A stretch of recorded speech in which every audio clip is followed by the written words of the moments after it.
appreciate yang sangat tinggi-tingginya kepada Yayasan Pendidikan Buddhis Nalanda. Ini adalah suatu peran yang sangat luar biasa demi perkembangan agama Buddha dan juga dunia pendidikan.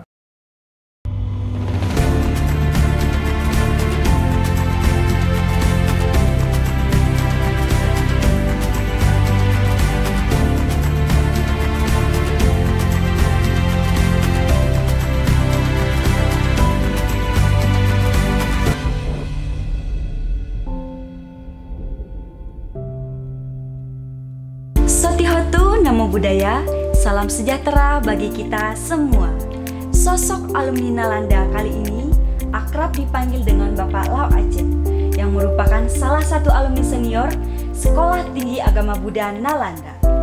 Beliau adalah seorang tokoh yang inspiratif, yang memiliki banyak pengalaman baik di organisasi, pendidikan, dan banyak lagi lainnya. Bahkan, jam terbangnya sudah tidak diragukan lagi. Mari kita simak kisahnya. Salam sejahtera, Sotihotu Namo Buddhaya. Nama saya Lao Acep, ya, kelahiran tahun 1967 dan saat ini tinggal di Bogor, ya, daerah Nusa Indah. Jadi waktu awal saya mengenal Nalanda ini dari mereka yang kuliah di Nalanda, yaitu almarhumah yang namanya Lee Suan Ing.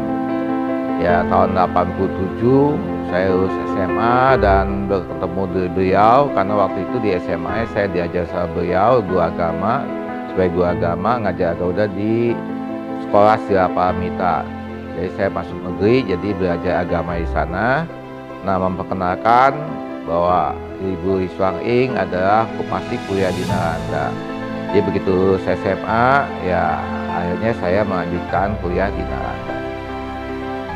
Ya, jadi pada waktu lulus SMA itu bulan Juli, saya waktu itu melamar jadi guru agama di Sekolah Candanaya di daerah Jakarta Barat.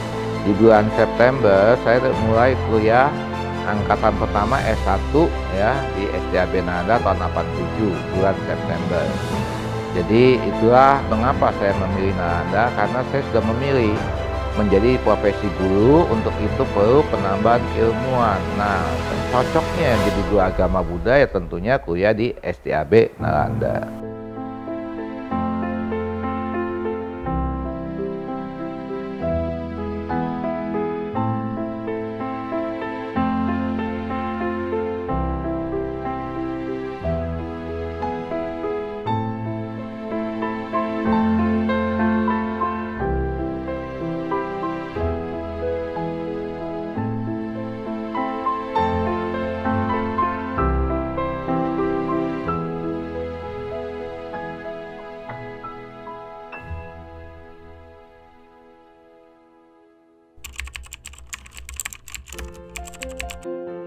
Ya, jadi saya mulai jadi dosen Nalanda ini yaitu tahun 1996.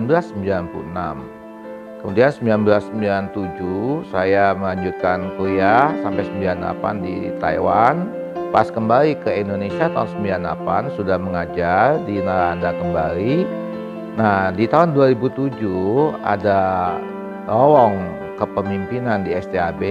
Nah, teman-teman di SDAB mengusulkan, mempromosikan, menganjurkan, mendorong untuk menjadi ketua SDAB.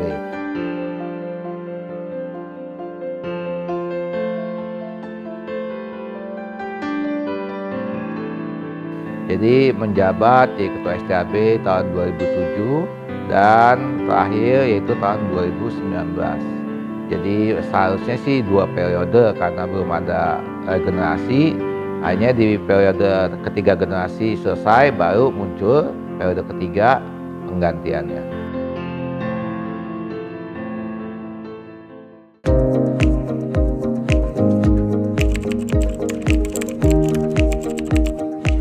Jadi pada waktu mulai mengajar tahun 87 itu berlanjut sampai hari ini terjun di bidang pengembaraan agama Buddha, baik sebagai guru agama di tingkat SD, SMP, SMA, dan perguruan tinggi.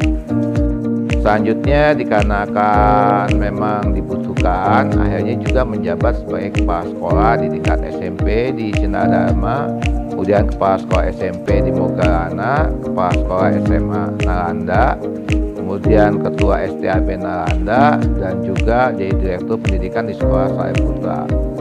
Demikian banyak dari yang harus dipegang atau tanggung jawabnya dikarenakan memang kepercayaan. Jadi untuk sampai hari ini pembabaran agama baik sebagai guru agama Buddha ataupun menjadi penceramah di wihara-wihara berlangsung dari tahun 87 sampai hari ini. Ya, jadi untuk bisa mencapai kesibukan yang luar biasa itu kembali kepada bagaimana kita meningkatkan diri kita, yaitu potensi kemampuan baik pemahaman agama Buddha, metode mengajar, hubungan sosial, ya, dan banyak hal sehingga pekerjaan itu selalu mengejar. Artinya kita tidak perlu mencari pekerjaan tersedia untuk dimintakan untuk dikerjakan. Jadi di dalam kehidupan bermasyarakat saat ini dibutuhkan pemahaman agama Buddha untuk bisa mengembangin agama Buddha. Kedua, dunia pendidikan masih membutuhkan tenaga. Untuk itu maka pekerjaan berkenaan dengan pembabaran dhamma dan juga dunia pendidikan sepertinya tidak akan pernah selesai. Akan selalu banyak pekerjaan untuk itu.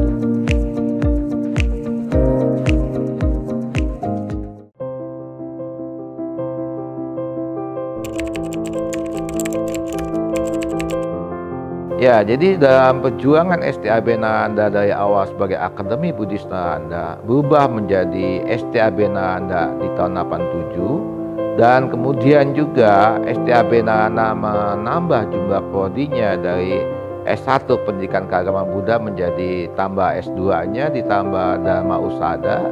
Kedepan juga mungkin akan bertambah prodi-prodi yang lain. Kedepannya kita berharap, bahkan mungkin semua umat Buddha berharap bahwa Nalanda ini menjadi lebih baik.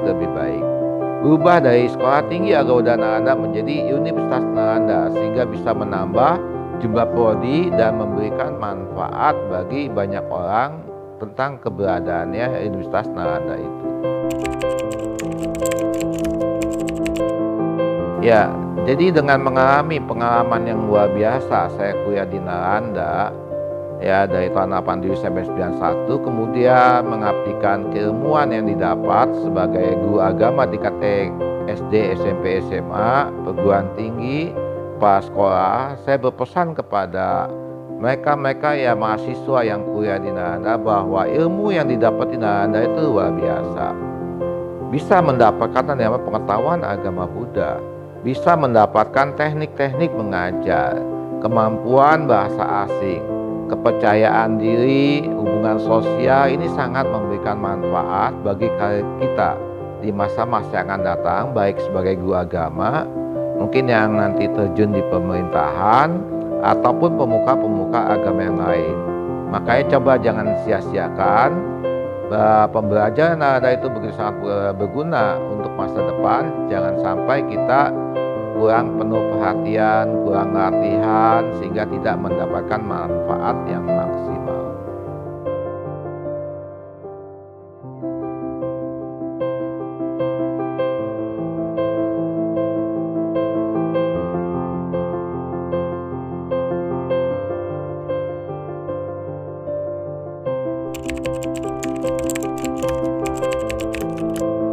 Ya, jadi sampai saat ini kita melihat perjuangan Nalanda 40 tahun yang sebenarnya 41 tahun. Nalanda telah melahirkan lulusan-lulusan termasuk saya juga, berkat adanya Yayasan Dana Pendidikan Buddhis Nalanda yang melahirkan STAB Nalanda, maka generasi muda Buddhis bisa melanjutkan pendidikan di STAB Nalanda. Ini adalah suatu peran yang sangat luar biasa demi perkembangan agama Buddha dan juga dunia pendidikan. Jadi appreciate yang sangat tinggi-tingginya pada Yayasan Pendidikan Buddhis Nalanda yang telah melahirkan STAB Nalanda yang memberikan manfaat bagi masyarakat luas. Jadi kalau kita melihat daripada skup global di Indonesia, agama Buddha itu mulai bangkit kembali secara cukup cepat itu tahun 1956 yang dikenal dengan nama Buddha Jayanti.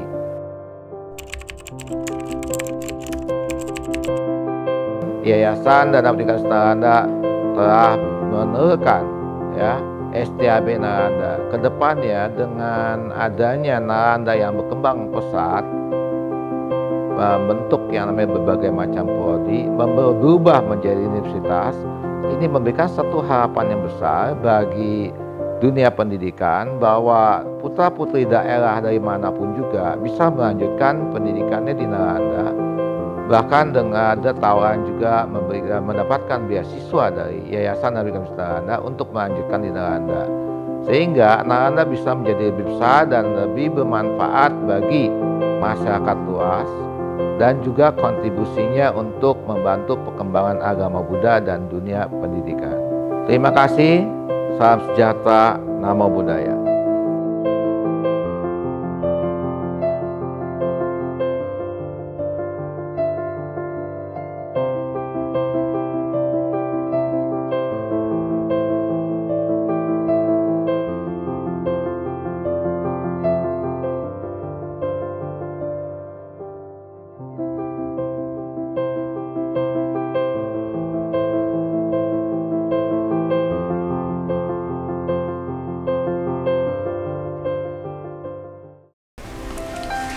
Sosok alumnus Nalanda kali ini telah menghadirkan tokoh-tokoh inspiratif dari alumni Nalanda. Siapakah sosok alumnus Nalanda yang akan menjadi inspiratif selanjutnya? Tunggu episode selanjutnya dalam Sosok Alumnus Nalanda. Saya Ratna Pudi Cinsia, sampai jumpa.